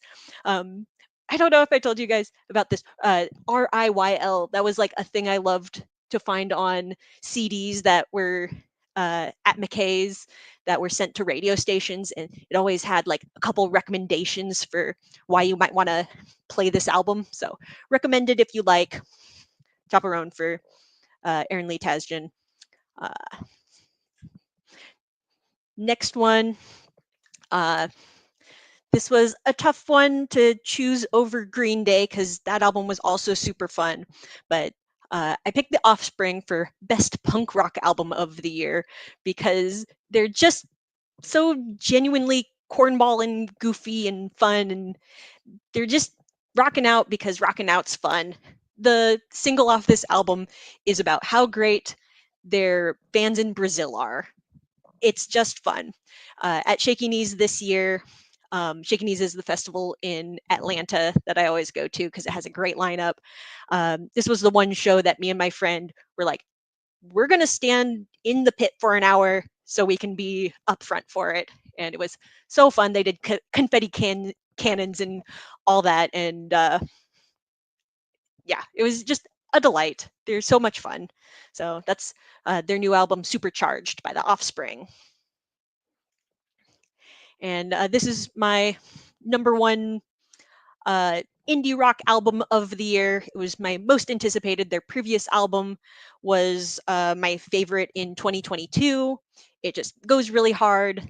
The single off of this, Starburster, it came out pretty earlier in the year, so it was on all of my playlists, and it just gets in my head. There's like this inhale sound that's part of the chorus, and it just scratches my brain in a great way.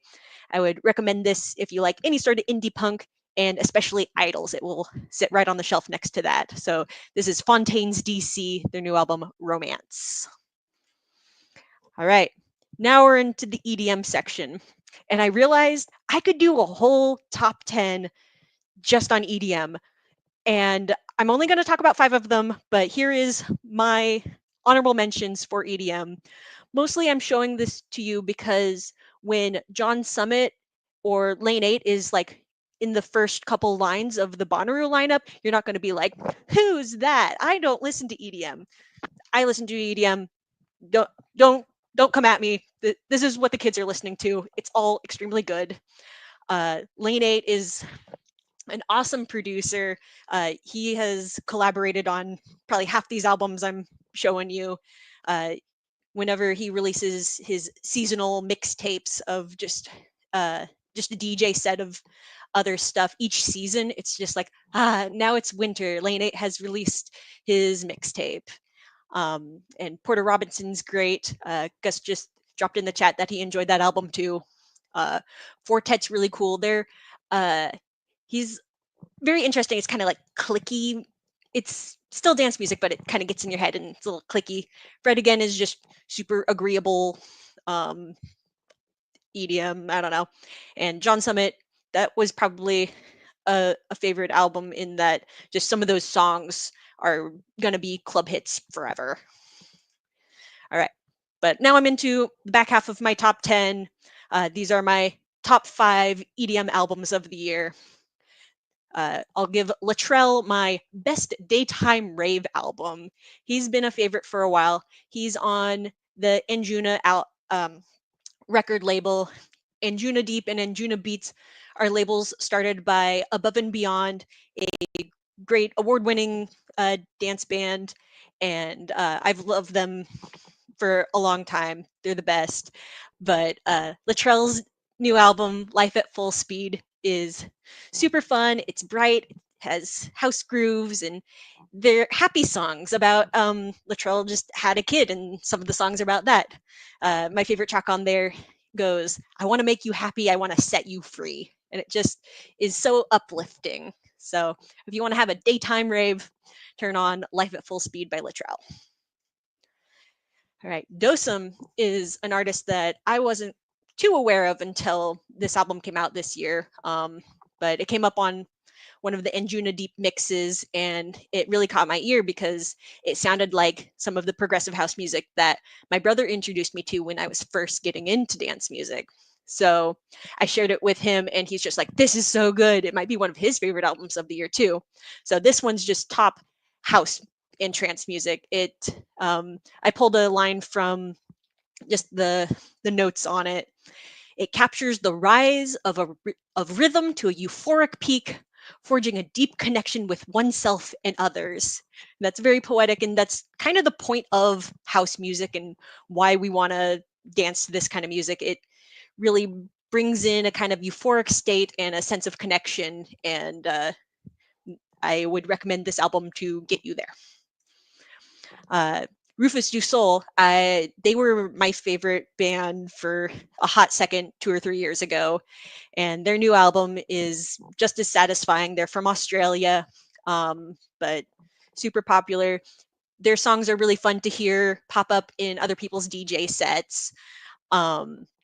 It's just very lyrical, moody, and it's really accessible. It's almost a little bit more alt rock than dance music.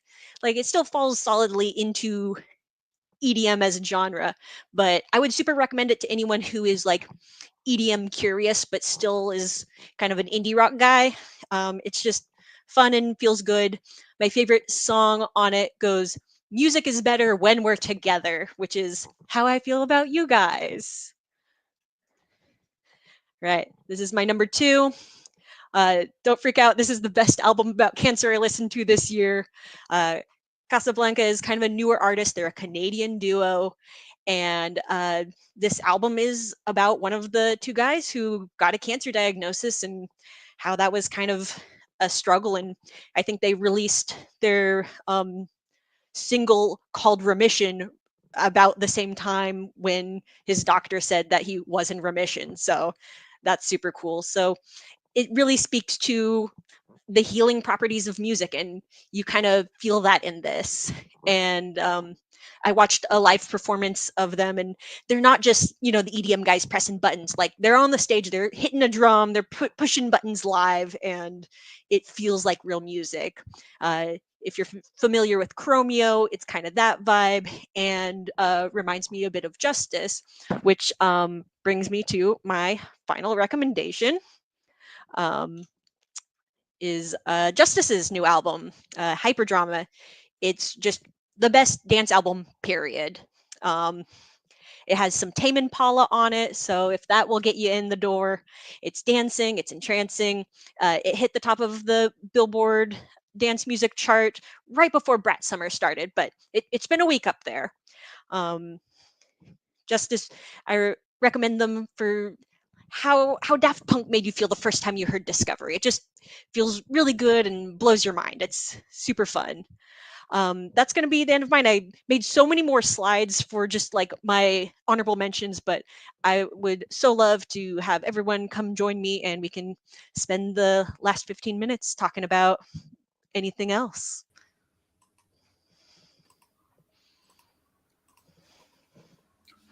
I am so down for a daytime rave. Yes. That was incredible, you guys. There's actually a group, Scott Greenberg, called Morning Breakers, and they do like non-drug and non-alcohol morning raves. They do like sunrise raves, and they're all into like the health and wellness space, and they have like, the caffeine and the tea and of course, all the juicers are there. People with their special juice potions and health supplement slingers, and they do them on on boats and docks in big cities, and yeah, they're called Daybreakers. I've wanted to have a day rave like that. Jeannie and I did try to go to one though, and it was a little bit intimidating because we didn't have the body type of like the people that like, and it was a little bit gross like about that for like old people. We felt like inappropriate even being there. We're like okay, we don't have this body type and we're not dressed like you guys. See you later. But those spaces exist. Daytime ecstatic dance spaces are out there for those. So what you're looking for? Daytime geriatric day rave. I don't know, man. That's the Grateful Dead, really. Just go to the Sphere. The Grateful Dead. I thought this was a rave.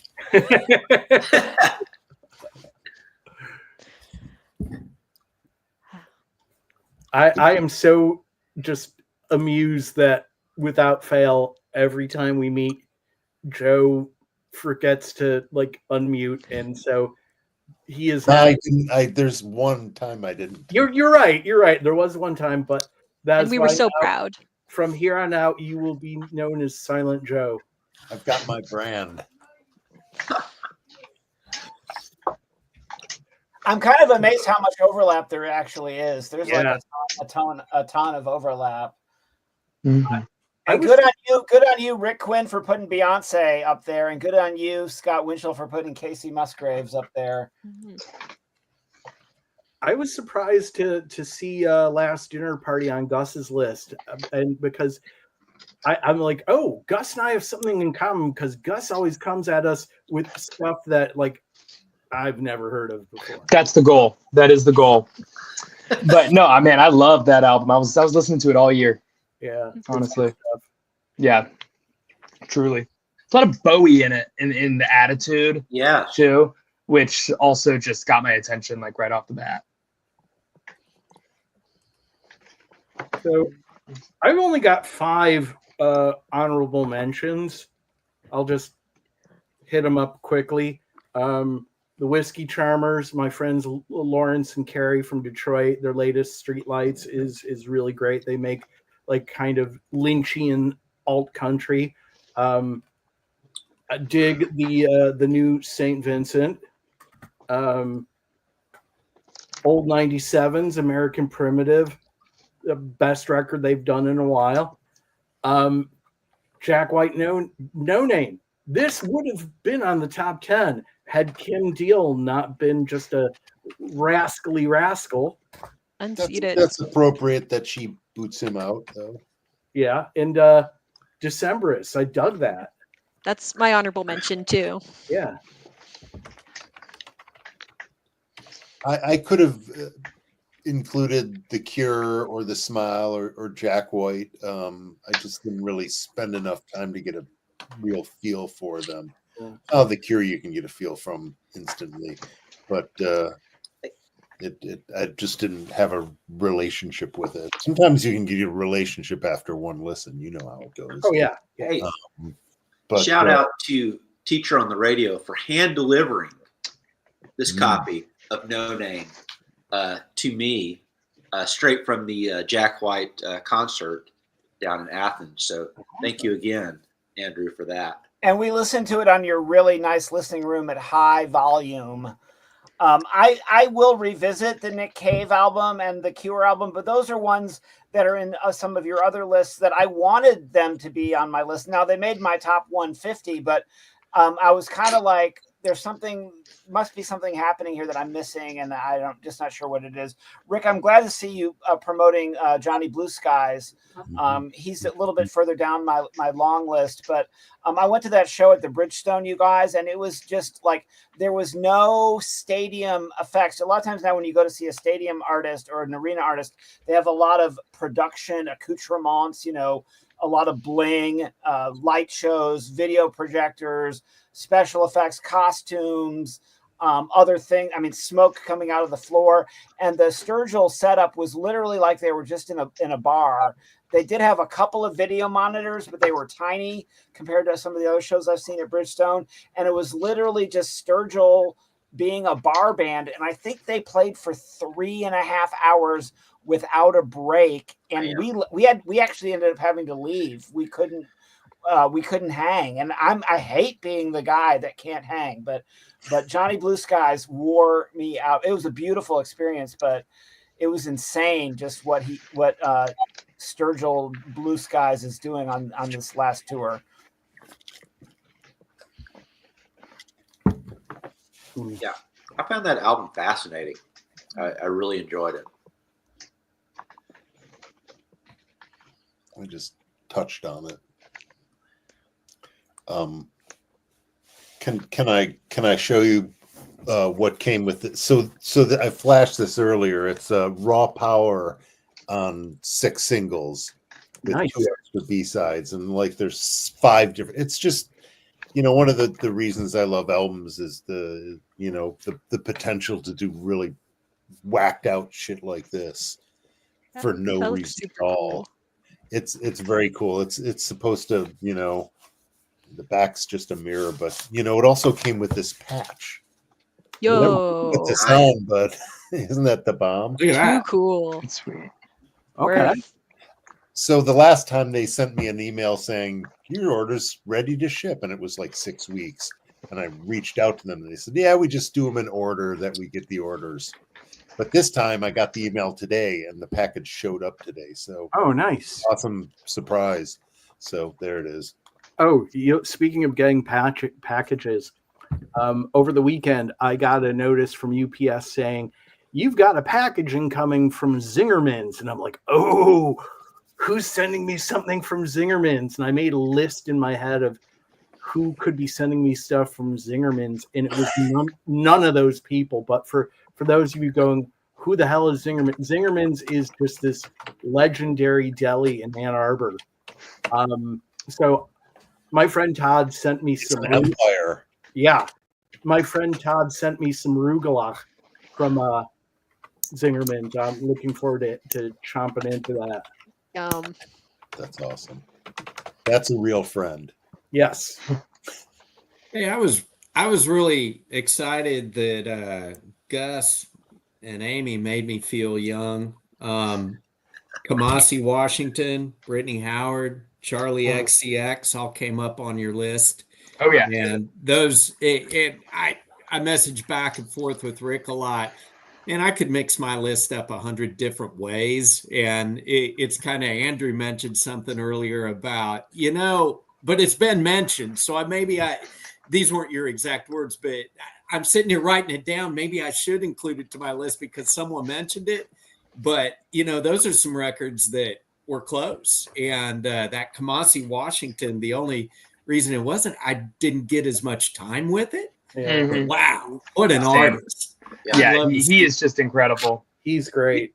Yeah, and Amy, your Pearl Jam sentiment and that Sleater Kinney record, I really, really Yeah. love. That was a great record. And something I just got, this Bad Not Good record. Ooh. Mhm. I like those guys. Man, they're cool. Yeah. Good stuff. They're just so chill. Jazz, cool. It's just Yeah. so, man, but I appreciate y'all Yeah. making me feel younger. Well, it's good to see you again, Mr. Winchell. Thank you. I Yeah, appreciate that. welcome back to the fold. And then we were 7, and this is not relevant to anything except that Scott mentioned Zingerman's Deli. and one of my favorite actors is called Jason Segel. He's currently on a new show on Apple TV. But So Jason good. Segel's in a movie called The 5-Year Engagement, and in that he gives up a culinary arts career at a top tier restaurant in San Francisco to follow his wife to the University of Michigan, or his fiance to the University of Michigan, so she could do PhD level research in psychology, and he ends up working at Zingerman's Deli. Yes. In that movie. So that was, as soon as he said that, I'm like, wait, that's Jason Segel. And Thank you for reminding me of that. That was a fun movie. And if you're, for you guys who don't completely understand, Ann Arbor is the Athens, Georgia of the Midwest. It's the Knoxville of the Midwest. It is the Berkeley of the Midwest. It's the Chapel Hill of the It's Midwest. the Chapel Hill of the Midwest. I mean, it's all the things. It is the penultimate American college town. Yeah. Yeah.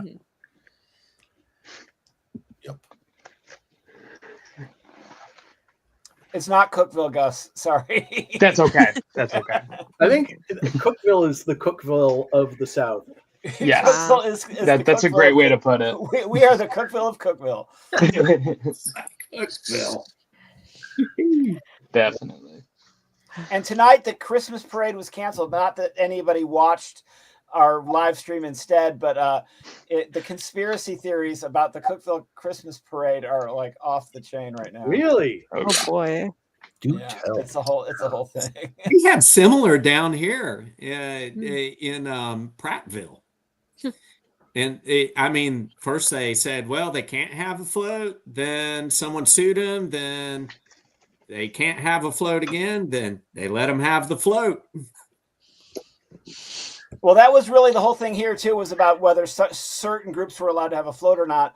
But there was a whole bunch more layers to it. We don't have time, and I don't want to spoil the water here. Oh, come on! You know we live in we're living in a real life Batman movie.